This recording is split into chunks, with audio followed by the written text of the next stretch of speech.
In this video, I will illustrate the usage of the Gnosis multisig wallet to perform a write operation on the ODTA registry. So as you can see in these windows, I have defined it a multisig wallet at this address. In this multisig wallet, we see there are two owners, my account, which is this address, and a second account. I have also specified that only one user in this case is needed to validate the transaction. I use MetaMask here, which is connected to the Gnosis, and you see the first address here is this address. So what I'm going to do, I'm going to post a transaction to the set smart contract version. To illustrate this, I will use a JavaScript codes to show you what has been modified. So just look at this section. So the setup is the following. The owner set of the smart contract will set the operator, and in this case it will be the multisig wallet, and with the multisig wallet I will post a transaction to the multisig to modify the version of the smart contract. So you see here I specify the address here of the smart contract, the ODTA I have modified on Ganesh. Then I will just make a get status of the contract to see it's not in pause. I will catch the version of the smart contract so that you can see which version is it. I will get the operator. We will set up the operator, get the operator again, and that's it. The rest you don't need to check. So I will just run it for you.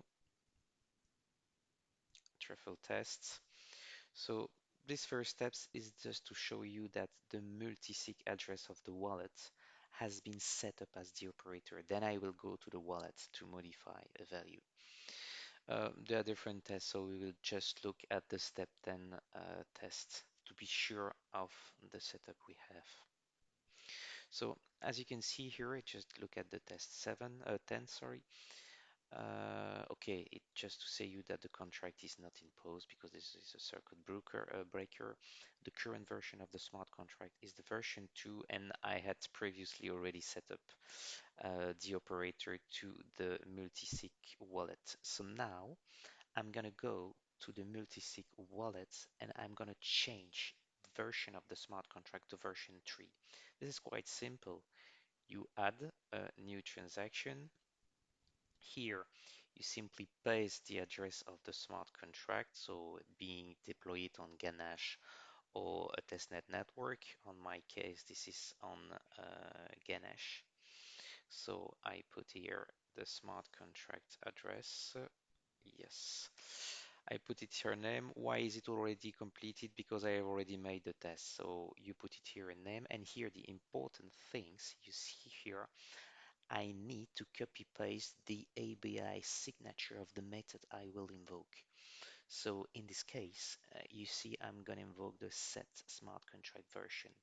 Then you scroll back and you see there is this version, and I will put the value 4. I click on send transaction. I just change here the gas price to 20.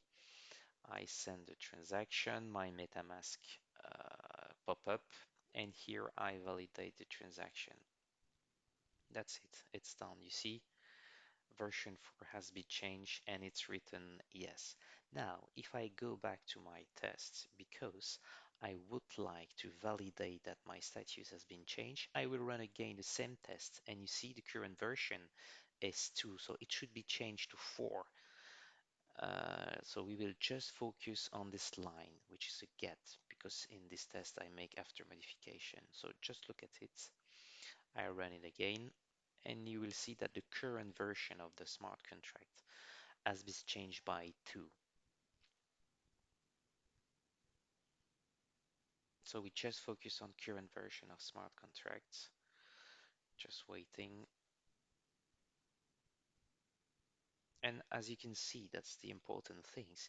You see that the version of the smart contract has been changed to the number 4 via my multisig wallet.